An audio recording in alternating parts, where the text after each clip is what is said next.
Warahmatullahi wabarakatuh. Waalaikumsalam warahmatullahi wabarakatuh. Bapak Ibu, saya ulangi sekali lagi salam. Yang menjawab saya doakan masuk ke dalam surga. Amin. Assalamualaikum warahmatullahi wabarakatuh.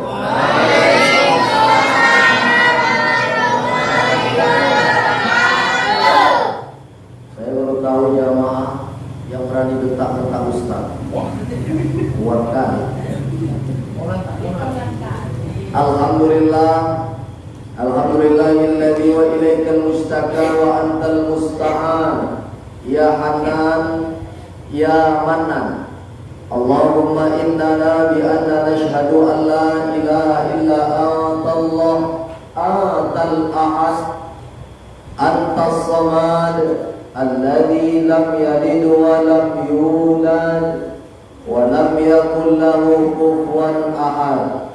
Allahumma salli ala sayyidina wa nabiyyina wa habibina wa syafi'ina wa dhukhrina wa maulana Muhammad. Allahumma salli wa sallim wa barik alaihi. Qala Allah Ta'ala fi kitabihil karim wa huwa asdaqul qailin wa bi qawlihi yahtadil muhtadin. A'udzu billahi minasy syaithanir rajim. Bismillahirrahmanirrahim. Wasari'u ila maghfiratin min rabbikum wa jannatin arduha as-samawati wal ardh u'iddat lil muttaqin. Shadaqallahul amin. Bersyukur kita kepada Allah dengan ucapan Alhamdulillahirabbil alamin. Serta berselawat pula kita kepada baginda besar Nabi Muhammad sallallahu alaihi wasallam dengan mengucapkan Allahumma shalli wa sallim wa barik alaihi. Mudah-mudahan kelak kita diakui sebagai umatnya di yaumul mahsyar kelak, amin ya rabbal alamin. Orang-orang tuaku yang besar tak bisa kami himbau gelar, yang kecil tak bisa kami sebutkan nama. Baik di sini pengurus BKM, STM, pengurus desa dan sebagainya, perangkat yang tak bisa kami sebutkan satu persatu. Intinya kita yang malam hari ini berkumpul untuk menuntut ilmu agama, maka senantiasa Nabi mengatakan, may yuridillahu bihi khairan yufaqihu fiddin. Siapa yang dia hendak menjadi baik, menjadi yang lebih sempurna lagi. Dulunya tak pernah sembahyang, sekarang mulai rajin sembahyang, rajin mengambil air wudu, maka Nabi mengatakan yufaqihu fiddin, maka Allah akan pahamkan kepadanya ilmu agama. Maka mudah-mudahan kita pula di antara yang dikatakan oleh baginda Rasulullah sallallahu alaihi wasallam, amin ya rabbal alamin. Ibu, kalau saya panggil jawab ya. Ibu, ya. Berapa pekan yang lalu kita jumpa, Bu? 2. Masih ingat Ibu apa yang saya sampaikan? Udah lupa lah Ustaz. Bapak-bapaknya coba bertanya, Pak. Oh Pak, banyak surah bapak-bapaknya. Ingat Bapak apa yang telah sama kita sampaikan pada 2 pekan yang lalu? Ingat, kata Pak Fadlinya, entah bapak-bapak yang lain. Kemarin saya sampaikan, saya paparkan 8 macam rezeki menurut pandangan Allah Subhanahu wa Ta'ala di dalam Al-Quranul. Berapa yang telah saya sampaikan, Ibu? 4. Yang pertama nggak dicatat itu. Yang pertama rezeki yang telah dijamin. Yang kedua rezeki karena berusaha atau berikhtiar. Yang ketiga rezeki karena bersyukur. Keempat rezeki karena beristighfar. Maka malam ini kita akan sambung episode yang telah berlalu. Kepiting menjepit kerang, kerang dijepit di balik batu. Pasang kuping terang-terang biar Ustadz India jelaskan satu persatu. Mantap. 4 telah kita paparkan, masuk yang kelima. Apa itu Ustadz? Rezeki yang tidak disangka-sangka. Apa Ibu? Rezeki yang tidak disangka-sangka. Dalilnya surah At-Tolak ayat 1, 2, dan 3. Ayatnya sering dipajang di dinding rumah. Nama ayatnya ayat 1000 dinar. Jadi mata uang Nabi itu 2 Pak. Dinar, dirham. Dinar, dirham. Kalau emas namanya dinar. Kalau perak, dirham. Tapi zaman canggih berkembang, digantilah uang dibuat menjadi uang kertas. Maka Nabi dulu mata uangnya cuma 2, dinar, dirham. Maka ayat 100 atau 1000 dinar itu doa untuk kita. Bayangkan kita punya uang 1000 dinar, banyak atau sedikit? Banyak. Maka itu doa, maka rezeki yang tidak disangka-sangka. Wa may yattaqillah yaj'al lahu makhraja wa yarzuqhu min haitsu la yahtasib wa may yatawakkal 'ala Allah fa huwa hasbuh innallaha balighu amrihi qad ja'alallahu likulli syai'in qadra. Maka sesungguhnya Allah Subhanahu wa taala mengatakan, siapa yang bertakwa? Siapa yang bertakwa? Apa arti takwa Ustaz? Inna akramakum indallahi atqakum. Sesungguhnya orang yang paling mulia di hadapan Allah, orang yang paling mulia di sisi Allah, bukan engkau yang tanahnya lebar, bukan engkau yang rumahnya berting, mobil mengkis, uang berli, kadang bininya pun tuyulnya pun nehi kata Allah, bukan. Tetapi orang yang paling mulia di hadapan Allah Subhanahu wa taala, atqakum, yang paling bertakwa, takut kepada Allah. Andai dia menjadi pejabat, menjadi kepala yang paling tinggi di Indonesia ini, maka dia takut kepada Allah Subhanahu wa taala. Untuk apa? Takut supaya senantiasa mengayomi masyarakatnya, takut kepada Allah untuk tidak menindas masyarakatnya. Hari ini kita tengok mereka dipilih oleh umat duduk, tetapi terkadang mereka lupa sama Kalau kata almarhum Zainuddin MZ, ketika belum dapat kursi rajin ngamalin ayat kursi, ketika sudah dapat kursi lupa sama ayat. Betul?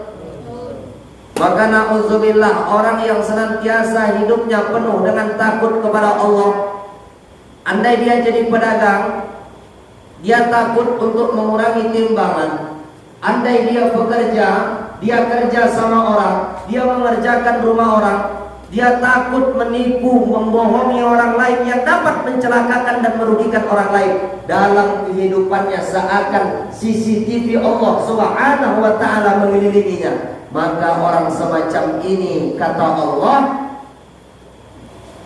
wa yarzuqhu min haitsu la yahtasib. Allah akan senantiasa memberikannya rezeki dari arah yang tidak disangka-sangka. Maaf, terkadang kita banting tulang, peras keringat, tunggang langgang, lintang pukang mencari rezeki nafkah untuk anak istri di rumah. Begitupun kadang belum maksimal yang kita peroleh. Tetapi kalau kita bertakwa, takut kepada Allah, Allah senantiasa, walau kita berada di rumah, walau kita tidak capek secapek orang yang berada di luar sana, tetapi seakan-akan rezeki itulah mendatangi kita. Kenapa? Andai kita takut kepada Allah. Maka ayahandaku ibunda yang dimuliakan Allah Subhanahu wa taala, hari ini tak ada lagi yang lebih kuat melainkan kita tanamkan akidah kepada anak-anak kita. Kita tengok bagaimana di televisi, bagaimana di sosial media, Facebook, Instagram, dan lain semacamnya. Berita-berita bagaimana Indonesia ini, bagaimana masyarakat demonstrasi, bagaimana mahasiswa melawan TNI, melawan Polri. Bagaimana itu semua bisa terjadi? Kalau tidak kita kuatkan anak-anak kita dengan akidah, maka 20-15 tahun yang akan datang mereka tak bisa mana membedakan lurus, bengkok, hitam, putih. Tetapi kalau mereka hari ini kita bekali dengan ilmu agama, kita bekali dengan akidah yang kuat, dengan akidah yang kokoh, laksana pohon yang menghunjam di tanah, kuat. Angin datang dari utara, angin datang dari timur, angin datang dari barat, akar itu kokoh tertancap di bawah, pohon tak akan tumbang. Begitulah agaknya kita hari ini. Maka saya serang malam hari ini tetap dilaksanakan pengajian, walau diadakan 2 pekan sekali. Paling tidak anak-anak kita nih besok diingatnya, aku dulu diajak sama emak, aku diajak sama ayah setiap malam Sabtu kami mendengarkan pengajian agama. Ini pula nanti ketika mayat terbujur kaku, anak-anak inilah yang mengadakan tangan ke langit bermohon kepada Allah, ya Allah, ya Allah, jangan engkau azab emakku, jangan engkau azab ayahku, karena kami bersaksi mereka lah yang selama kami di dunia mereka mengarahkan kami, mendidik kami kepada ilmu-ilmu agama. Maka ayahandaku ibunda yang dimuliakan Allah Subhanahu wa taala, kuatkan akidah. Wa yarzuqhu min haitsu la yahtasib. Ayatnya berlanjut, wa may yatawakkal 'ala Allah fa huwa hasbuh. Siapa yang bertawakal kepada Allah, maka Allah akan cukupkan kepadanya. Makan walaupun seadanya. Pak, Pak, makan walaupun seadanya. Mak-mak ini cuma yang dimasaknya nasi sama ikan ajaib. Udah saya bilang kan ajaib kan? Badannya 2, kepalanya 2, ekornya 1, namanya ikan asin tabola. Walaupun itu yang dimasak, tetapi Allah cukupkan, Allah titipkan rasa syukur. Seakan makan di masakan orang Minang, makan di restoran terkenal. Itulah kalau ditanamkan rasa tawakal kepada Allah Subhanahu wa taala. Apa arti tawakal, Ustaz? Berserah diri kepada Allah Subhanahu. Kadang-kadang maaf, kita sholat mulai dari subuh, zuhur, asar, maghrib, bahkan isya, 5 waktu sholat sehari semalam. Tetapi dalam sholat kita, iyyaka na'budu wa iyyaka nasta'in. Mantap. Tetapi kadang-kadang berubah, iyyaka na'budu menyembah kepada Allah, wa iyyaka nambah dukun. Minta pertolongan sama dukun, minta pertolongan sama orang-orang pintar. Kalau yang didatangi orang pintar berarti yang datang orang, bukan aku yang bilang. Maka ayahanda ibunda yang dimuliakan Allah Subhanahu wa taala, bertawakal kepada Allah. Jangan kita menganggap manusia itu lebih hebat. Kadang-kadang kita mengemis kepada manusia, tolonglah Pak, kalau enggak Bapak kasih saya pekerjaan, siapa yang mau kasih saya makan Pak? Bagaimana anak bini saya di rumah Pak? Mengemis kepada manusia. Ingat, sekali engkau mengemis atau berharap kepada manusia, siap-siaplah untuk sakit hati. Tetapi berharaplah kepada Allah Subhanahu wa taala. Gantungkan segala urusan, apapun permasalahan dan problem di dalam kehidupan kepada Allah Subhanahu wa taala. Yakinlah tidak akan pernah sakit hati, tidak akan pernah terluka. Hari ini banyak orang kehilangan Allah karena sesuatu daripada kehilangan sesuatu karena Allah. Saya mau ulangi lagi, lebih bagus mana? Kehilangan Allah karena sesuatu atau kehilangan sesuatu karena Allah? Nah, coba ibu-ibu. Saya minum dulu. Coba Bapak, mana lebih baik Pak? Kehilangan sesuatu karena Allah atau kehilangan Allah karena sesuatu? Kadang-kadang orang suka salah pilih. Mana Pak Syafi'i? Yang pertama, lebih baik kehilangan sesuatu karena Allah. Kadang-kala maaf Ibu, Bapak, kita beranggapan apa yang Allah berikan kepada kita itu tak baik, dan sebaliknya yang Allah berikan kepada kita, maaf saya ulangi, terkadang kita beranggapan yang Allah berikan kepada kita menganggapnya tak baik, dan yang kita anggap baik kadang-kala itu pula yang terbaik. Maka Allah Subhanahu wa ta'ala sudah mengetahui yang terbaik untuk kita, karena kita hambanya, karena Allah Tuhan kita, tentu dialah yang maha tahu tentang kita.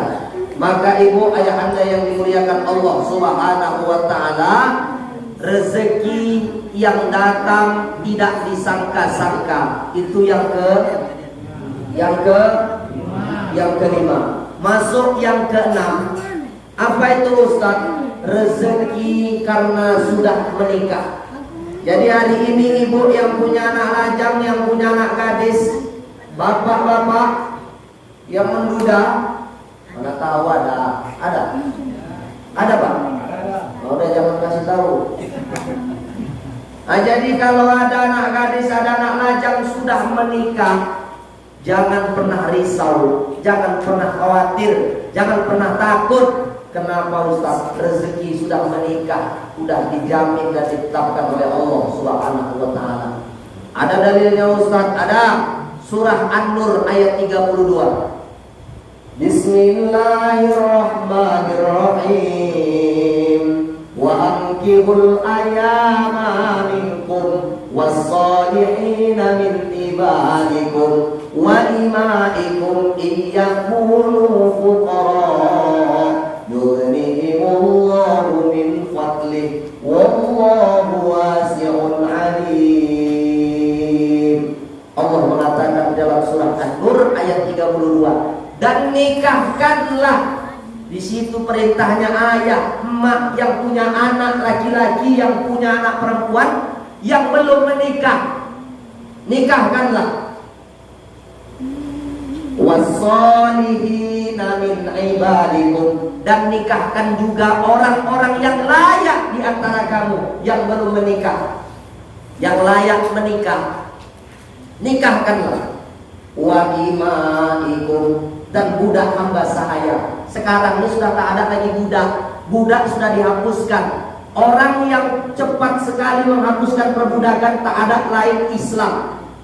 Contohnya Ustaz, orang melanggar puasa kafarot harus bebaskan budak, melanggar sumpah bebaskan budak. Maka Islamlah yang paling cepat membebaskan budak.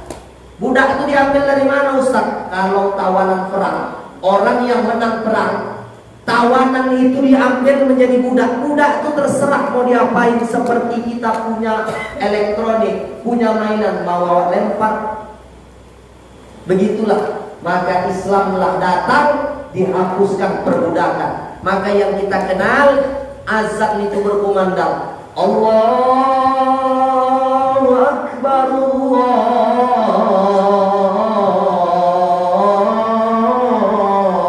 Akbar.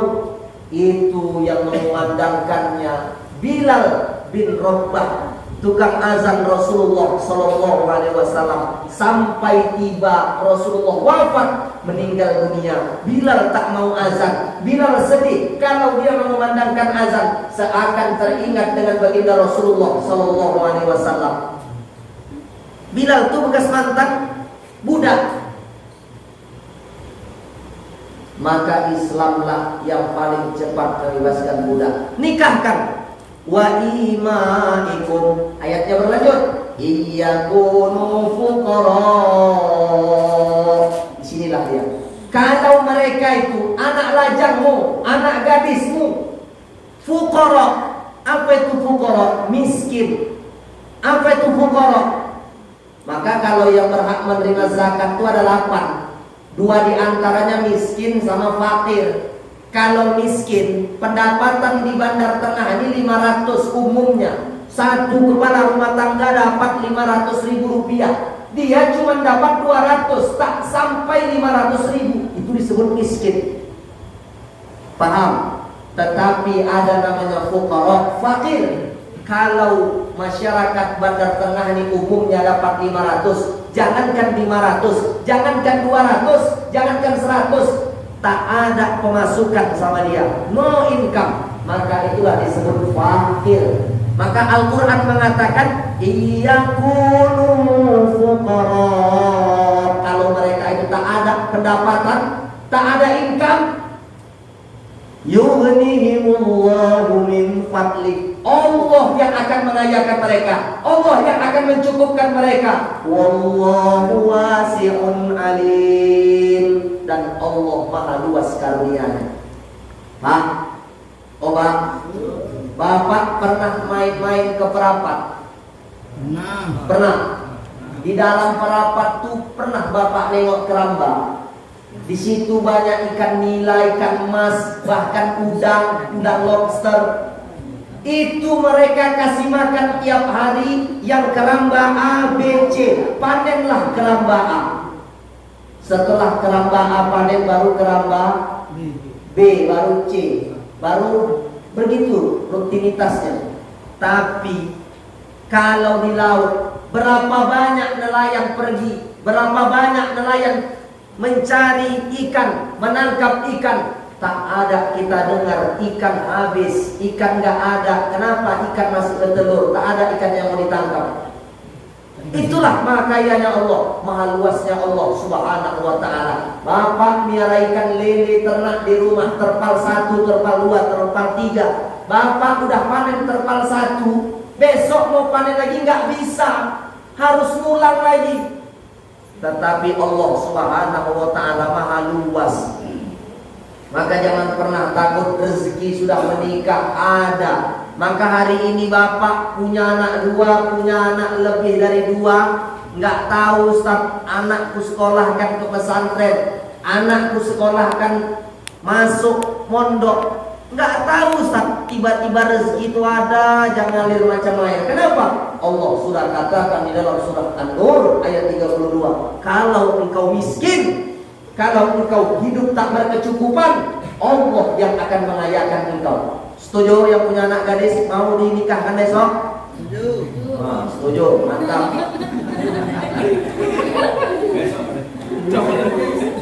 Ya maksudnya besok, tak bisa besoknya lagi. Yang penting anak-anak nih jangan pulang dilarang-larang.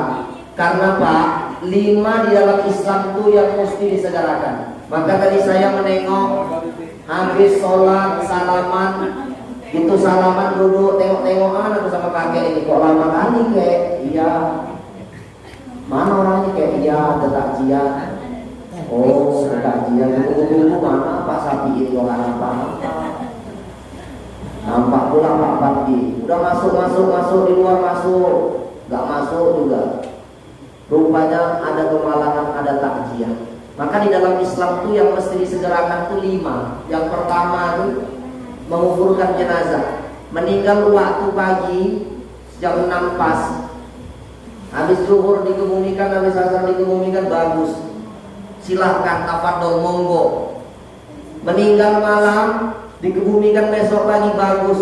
Karena jenazah tuh semakin lama keluar cairannya itu maaf kalau ada Pak Bilal di sini.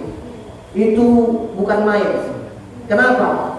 Tak seperti binatang lainnya. Kalau sapi yang dimakannya rumput-rumput saja. Kalau harimau yang dimakannya daging-daging saja. Pernah rupanya nengok harimau makan popes. Gimana nengok hari sekongkol? Kenapa begitu Ustaz? Begitulah ajaran Islam. Islam itu sudah indah. Itulah ajaran yang dikandung oleh Islam, nampak bukan buatan, bukan ciptaan manusia, melainkan wahyu yang disampaikan kepada Nabi Muhammad SAW melalui malaikat Jibril alaihissalam. Maka yang kedua yang mesti disegerakan apa itu? Ketika datang tamu, ketika datang orang yang tak dikenal, ketika dia bertamu ke rumah, segerakan berikan minuman dan makanan untuk menjamunya. Segerakan. Ini kadang-kadang datang tamu ke rumah sampai ngusap-ngusap muka, sampai megang-megang tenggorokan, dia kok nggak datang-datang lagi, kok nggak teko-teko. Awalnya punya rumah pun nggak perasaan, udah kepanasan wah itu. Terakhir ada tukang es yang belinya, baru teringat. Maka segerakan menjamu tamu. Yang ketiga apa Ustaz? Kalau ada hutang, cepat segerakan bayar lunasi. Maka tengok kalau orang sudah meninggal, emaknya, ayahnya, bapak, ibu, jamaah sekalian, kalau ayah kami, emak kami meninggalkan hutang piutang, kalau yang masih bisa diikhlaskan, ikhlaskan. Kalau tak bisa datang kepada kami. Kenapa? Orang yang berhutang mudabdabun baina sama wal ard, tergantung antara langit dan bumi. Kesian, maka hutang segerakan. Kadang orang sekarang ini minjamnya bukan main lemaknya banyak kali, lagu lama. Pinjamlah dulu kak, suami aku bentar lagi pulang dari dia bawa 13 juta. Aku minjam cuma 2,5 juta hanya kak. Oh iya kak, iya kak. Kalau nggak percaya tanya ada sama Pak Makon itu, pasti aku bayar nanti. Rupanya udah dikasih 3 kali lebaran, 3 kali puasa, nggak bayar-bayar. Terakhir yang mengutangi macam dia yang utang, betul? Nah, yang betul itu pengalaman kena utang ini. Maka ibunda ayah anda yang muliakan Allah Subhanahu wa taala, kalau bisa hidup minta berutang, janganlah utang. Kadang-kadang orang bank itu banyak datang, "Kak, utang Kak, murah di Danakur, murah di Dana Covid." Awak disuruhnya utang besok, giliran rezeki lagi maaf. Kadang-kadang rezeki itu rezeki sinyal. Hari ini banyak, besok surut. Kalau pas surut gimana? Maka hutang, hindarilah hutang, karena hutang itu disegerakan di dalam Islam. Berapa? 3. Yang keempat, apa itu Ustaz? Segerakan bertobat. Hari ini yang masih main-main ninja sampai tobat. Nanti pas hujan-hujan lagi ninja sambar petir dar. Kenapa? Dosanya besar di hadapan Allah Subhanahu wa taala. Dulu kita orang tua bilang, "Nah, ini surat sampai nih." Gak tahu mak, aku dapat di depan sana, pulangkan. Walaupun udah malam disuruh kita pulangkan sama mak kita dulu. Kenapa mak? Besok di akhirat selop ini berubah jadi besar. Kau angkat, kau jumpai orang yang punya selop itu. Betul? Hari ini anak-anak kita lupa itu. Hari ini anak-anak kita udah gak takut lagi. Kenapa mamanya gak mau bilangi lagi? Tapi mama-mama di sana, bukan mama-mama di Bandar Tengah, iya kan Bu? Tapi dengar cerita yang di sana pindah pula ke Bandar Tengah. Insya Allah tak ada.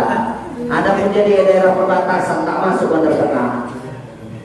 Jadi bunda yang anda yang dimuliakan Allah, yang kelima yang harus disegerakan adalah menikahkan, mengawinkan anak yang sudah waktunya menikah, anak yang sudah waktunya kawin, dikawinkan. Kenapa Ustaz? Kalau tak dinikahkan, kalau tak dikawinkan, orang itu kawin sendiri.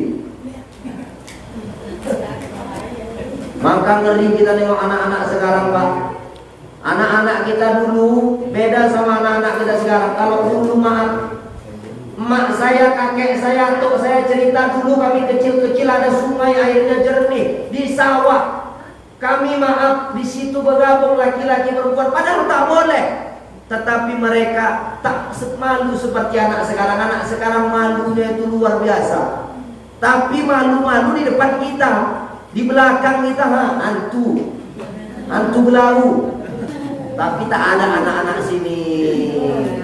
Itu anak-anak sana aja itu ya Bu. Yang bilang iya itu udah kuat tuh. Nah jadi segera nikahkan. Sambungannya surah An-Nur ayat 32 ini, jangan pernah takut untuk menikah. Ustaz, aku yang hari ini menjanda, Ustaz cuman Ustaz nikah. Jangan tengok-tengokan. Jangan tengok-tengokan. Ustaz, aku yang hari ini janda, gimana Ustaz? Jangan pernah takut ibu. Jangan pernah takut saudariku. Kenapa? Boleh jadi cinta pertama membawa luka, tapi ingat, cinta kedua akan mendekatkanmu kepada surga. Oh, yang senyum-senyum nampaknya sudah berulang kali. Macam lagu Elvis Presley. Jadi ibu, jangan pernah takut untuk menikahkan anak kita, karena rezeki sudah diatur dan ditetapkan oleh Allah Subhanahu wa taala. Yang keberapa tadi? 6.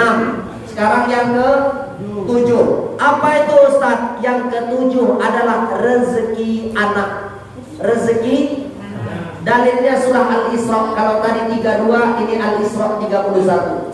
Bismillahirrahmanirrahim. Wala taqtulu auladakum khasyata imlaq. Nahnu narzuquhum wa iyyakum. Inna qatlahum kana khita'an kabira. Dan janganlah engkau membunuh anak-anakmu, kata Allah. Takut.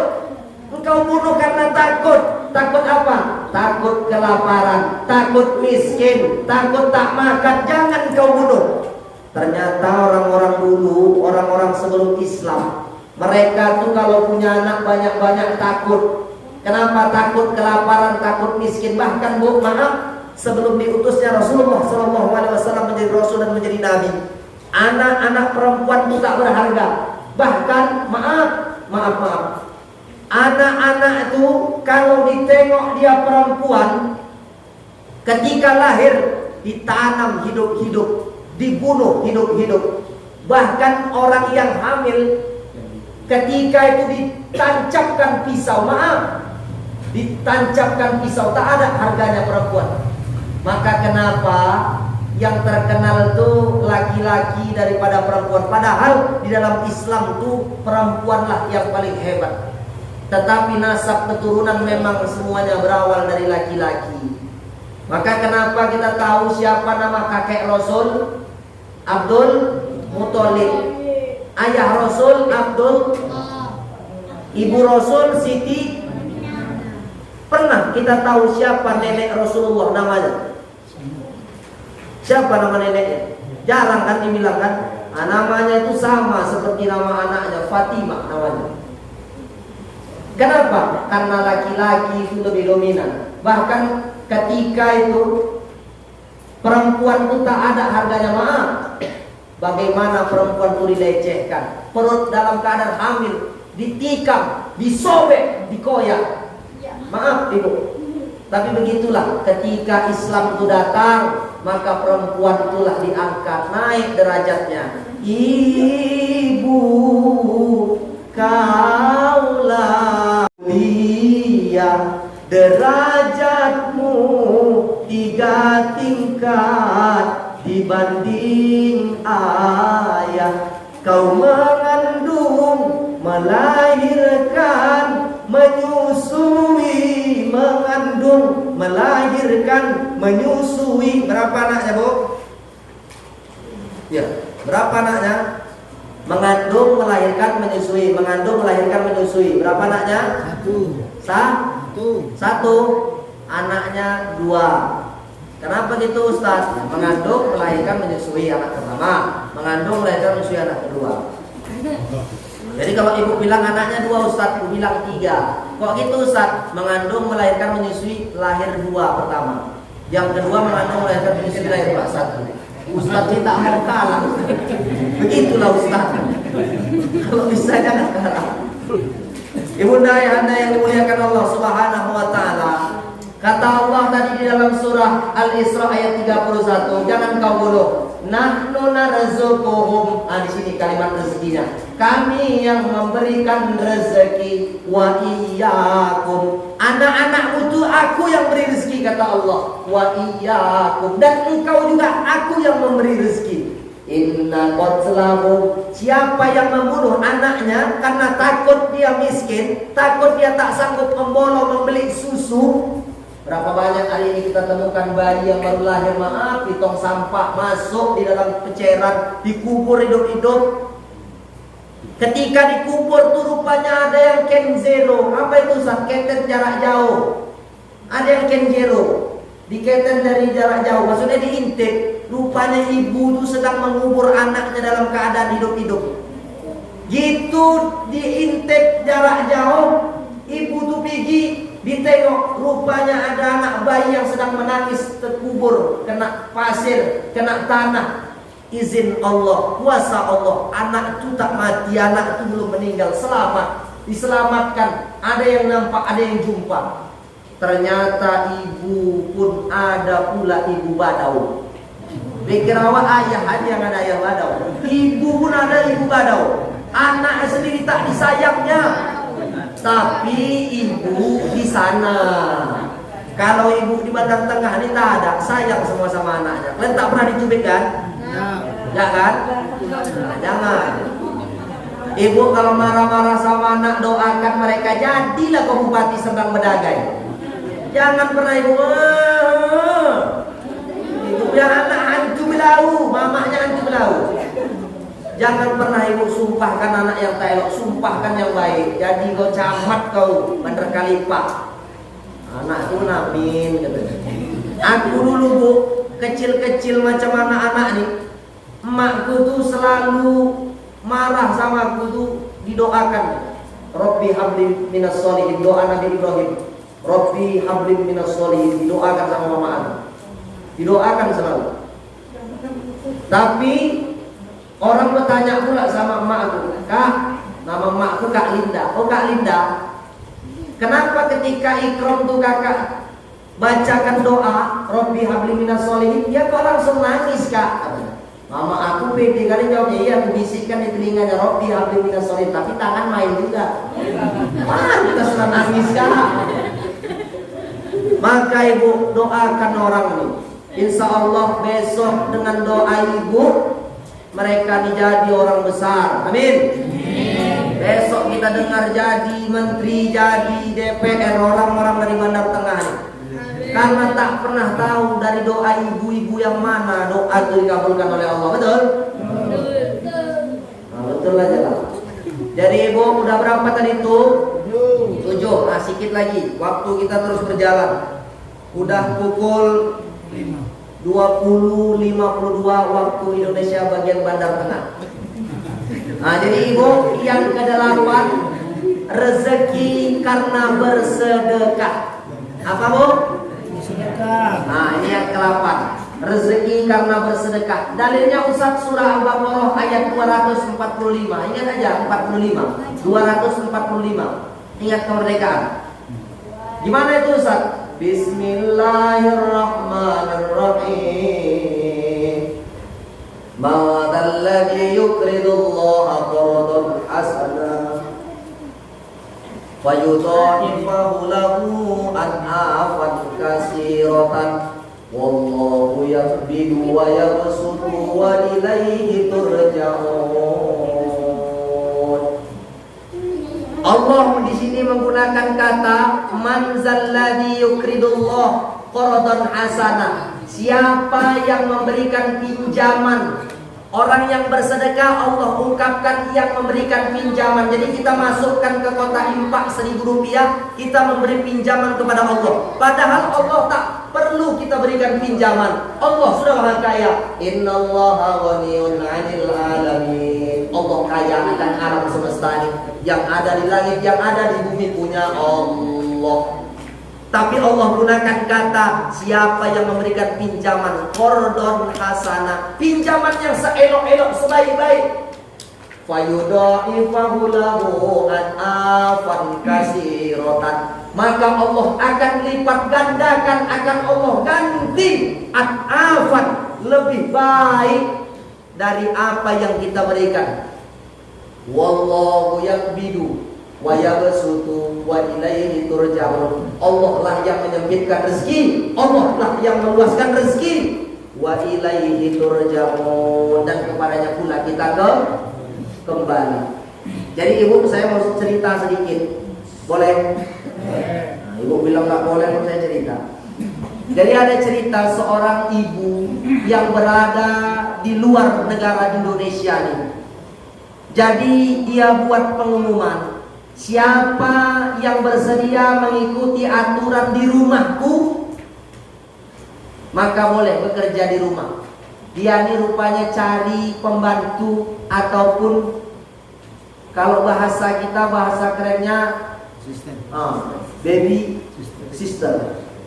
Baby anak bayi, sister kakak. Jadi kakak-kakak yang mengurusi anak-anak. Jadi dicarinya dapatlah orang Indonesia perempuan. Diterimalah dia bekerja di luar dari Indonesia ini, di luar negeri. Bekerja mengikuti aturan di rumah orang tua tadi. Orang tua itu udah lanjut usia, udah tak muda lagi. Jadi orang tua tuh punya penyakitnya beda sama kita. Kalau kita penyakit paling penyakit demam, penyakit perut, lambung, rabun jauh, rabun dekat, asam urat, asam lambung. Penyakit sekarang kombar-kombar. Tapi penyakit dia itu beda. Apa penyakitnya Ustaz? Dia setiap minggu tuh harus cuci darah. Setiap minggu cuci darah. Nama penyakitnya kanker darah. Ngeri. Bukan main. Kalau orang kena kanker darah, wah, kalau kita orang-orang biasa tak sanggup. Kenapa? Sekali cuci itu bukan macam cuci dor semir. Berapa bang sebenarnya ibu? Ini tak banyak biayanya. Tak sanggup kita. Penyakit-penyakit orang kaya. Kalau penyakit kita paling kalah sakit gigi, kasih garam hilang. Mau lebih banyak lagi biar orang sekalian hilang. Ini penyakitnya kanker, cuci darah. Jadi rupanya ibu, dia menengok orang Indonesia nih, perempuan nih yang kerja nih tak biasa masuk kamar mandi. Kenapa? Kalau umumnya orang ke kamar mandi itu 1 hari 4, 3, 5 masuk kamar mandi. Dia nih hitungan menit masuk kamar mandi keluar. Masuk kamar mandi dia keluar. Masuk kamar mandi dia keluar. Heran. 1 hari dibiarkan, 2 hari dibiarkan. Rupa-rupanya kok sampai berminggu. Kenapa? Dia tanya, saudariku sini, Rene gue, come here. Sini. Dia tanya, wahai saudariku, aku mau bertanya samamu. Engkau kenapa kok sering kali masuk keluar kamar mandi? Kenapa? Ditanya gitu bukan dijawab nangis.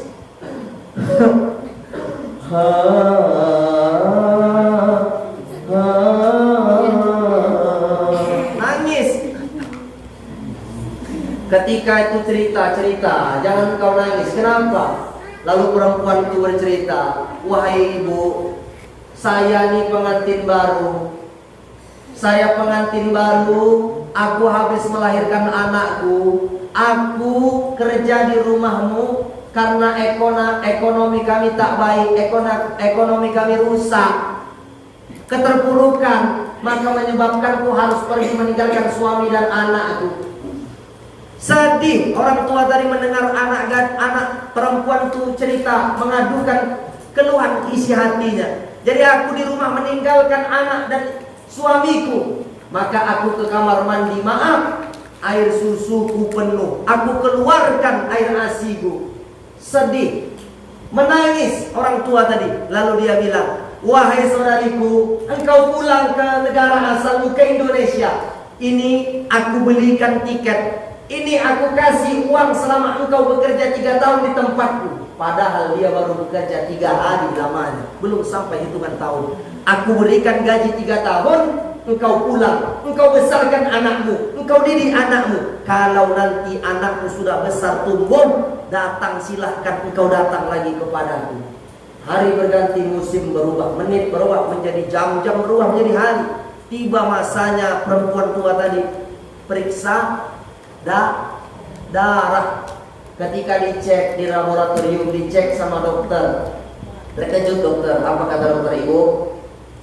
Ibu kenapa ibu? Ibu minum obat apa? Kenapa dok? Heran dia. Kanker darah ibu hilang bersih, total, sedikit pun tidak ada. Ibu makan obat apa? Obat dari mana ibu beli? Kenapa bisa hebat seperti ini? Kami tak tahu ini. Kenapa bisa sembuh? Dia ingat, aku tak ada minum obat-obat apa-apa. Aku tak ada makan apa-apa, ramuan apa-apa. Tapi aku ingat, ada perempuan Indonesia yang hatinya ku senangkan. Ku berikan dia rezeki, ku kasih dia hadiah, ku berikan sedekah. Anaknya jumpa, ibu jumpa dengan anaknya, ibu jumpa dengan suaminya, maka ketika itu Allah Ta'ala memberikan penyakit itu hilang. Karena penyakit datang dari Allah, dan yang menyembuhkannya adalah Allah Subhanahu. Masya Allah, Subhanallah, yang tak pernah kita duga-duga. Maka hari ini kita punya penyakit. Hari ini kita punya penyakit yang tak biasa. Gunakan sedekah. Maka Nabi mengatakan, dawu mardokum bisodaqah. Obatilah orang yang sakit di antara kamu dengan sedekah. Hari ini kita tidak hanya negara kita Indonesia, negara lain Singapura, Brunei, Thailand dan macam lainnya juga sama berita corona, COVID-19. Maka mudah-mudahan dengan kita bersedekah, masjid kita sedekahkan, sedekah kepada orang yang tak mampu, sedekah kepada orang yang memang membutuhkannya. Boleh jadi Allah akan angkat, Allah akan hilangkan wabah corona ini. Maka ibunda, ayah anda yang dimuliakan Allah Subhanahu wa Ta'ala, sebenarnya banyak pula yang ingin saya sampaikan, tapi apalah daya, waktu pula yang memisahkan kita. Insya Allah nanti kita akan berjumpa lagi pada gelombang yang sama di siaran bersilaturahmi itu indah. Jadi seperti biasa, kalau ada yang mau bertanya seputar tentang yang saya berikan, yang saya tausiahkan, silahkan. Adapun yang bisa saya jawab, saya jawab. Kalau tak ada yang bisa saya jawab, insya Allah nanti akan kita jawab pada pertemuan yang akan datang. Kami persilahkan.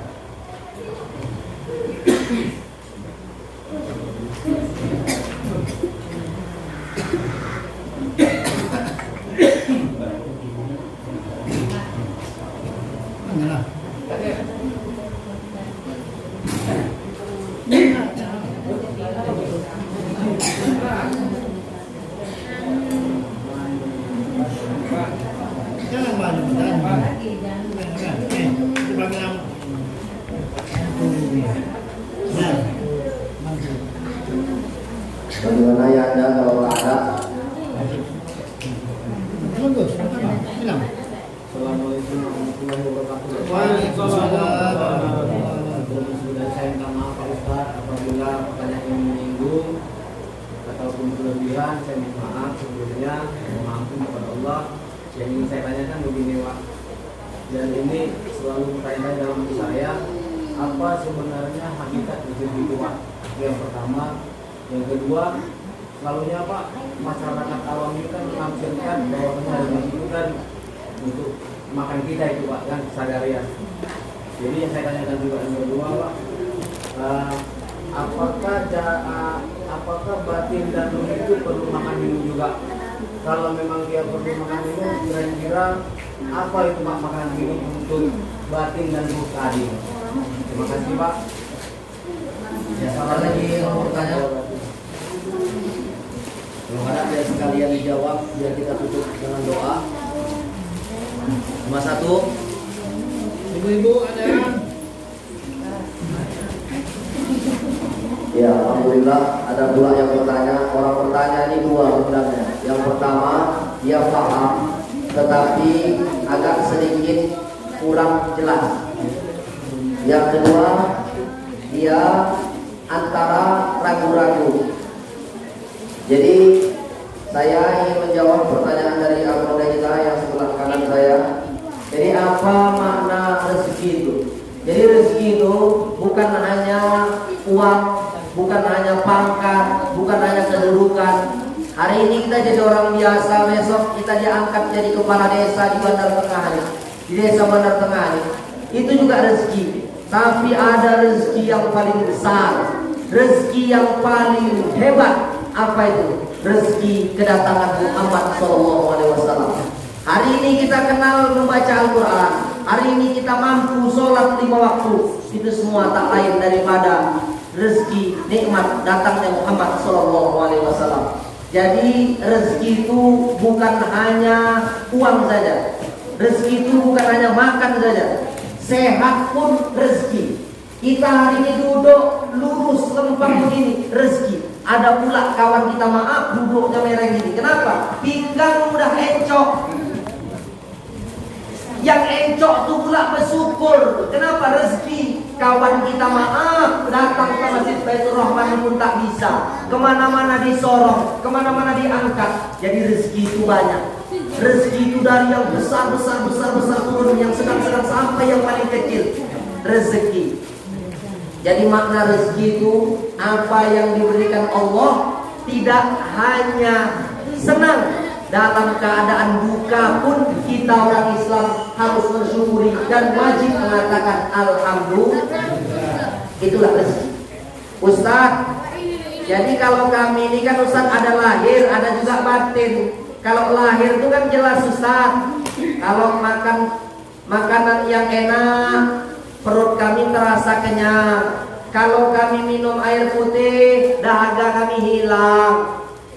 Tapi ada Ustaz, batin kami itu gimana Ustaz? Kalau batin itu diobati dengan yang batin pula. Apa contohnya? Kalau gelisah gegana, gelisah galau merana, obatnya batin. Tak ada yang paling hebat, tak ada yang paling ampuh.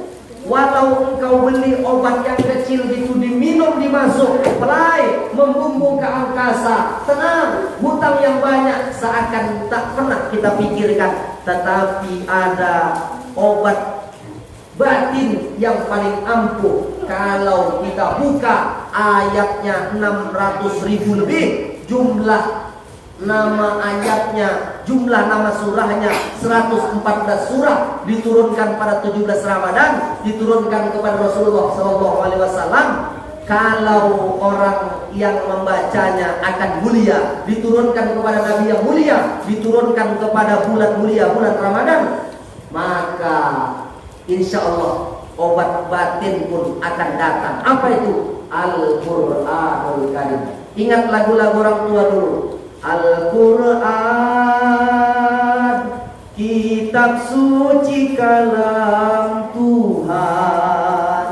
Maka Al-Quran itulah yang menjadi obat batin. Al-Quran itulah yang makan rezeki batin kita itu harus dimasukkan. Apalagi Ustaz? Alladzina yadhkurunallaha qiyaman wa qu'udan.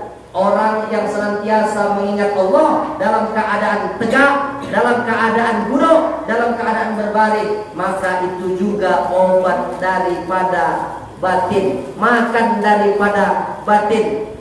Begitu juga. Tapi kalau kita hari ini enggan untuk mengobati, memberikan batin kita untuk membaca Al-Quran, untuk berzikir kepada Allah, maka lahir kita terisi makanan, terisi minuman, tapi batin kita kosong, hampa, layaknya patung. Wallahu a'lam bishawab.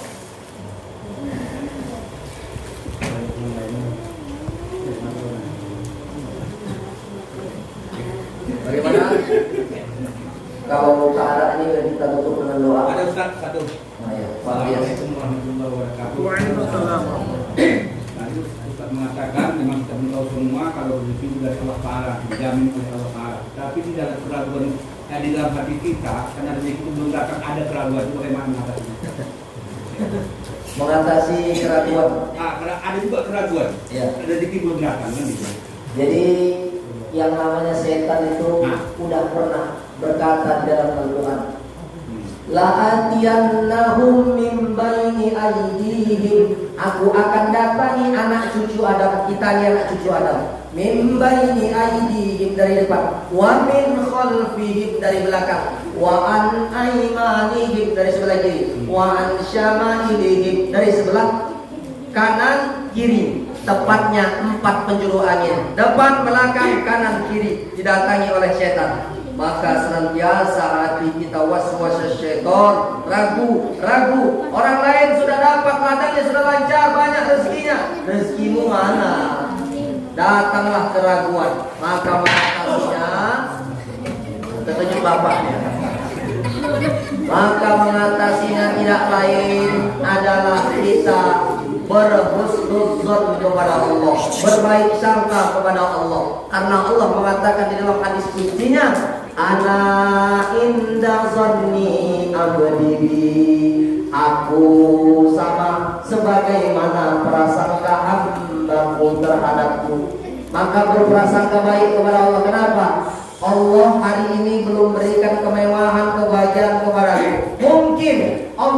mau menaikkan kita kepada level yang lebih tinggi. Ada SD, ada SMP. Orang nggak bisa naik SMP.